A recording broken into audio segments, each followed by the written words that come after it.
Детален увид, заштеда на трошоци за ѓубриво, пестициди и ресурси, како и поголема контрола врз работниците. Преку професионален систем за управување со фармите ќе се подобрува работата и финалниот производ на секој земјоделец. Според Министерката за информатичко општество, Арсовска Томовска, на примената на информатичко-комуникацијските технологии во земјоделството, денес треба да се гледа како на неминовност и потреба. Тоа е неопходно со помош на технолошки компании, со помош на добри технолошки решенија да се оди напред. Денеска е скоро невозможно и незамисливо да се гледа на примената на информатичко-комуникацијските технологии и современите технолошки решенија како можност за развој на земјоделските компании, туку како неминовност, како потреба, заради тоа што доколку тие дигитално не го трансформираат својот бизнис, нивната иднина е сосема неизвестна. Во насока да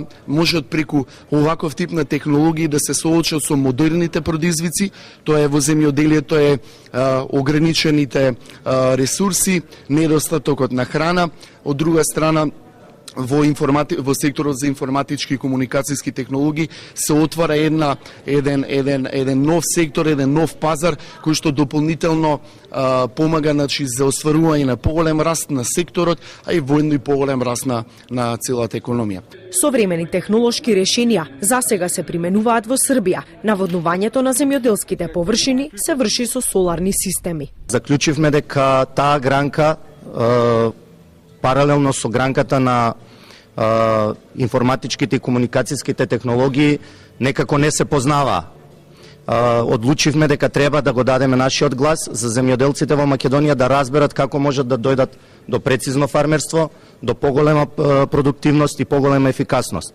Земјоделството како економска гранка зазема 11% од БДП.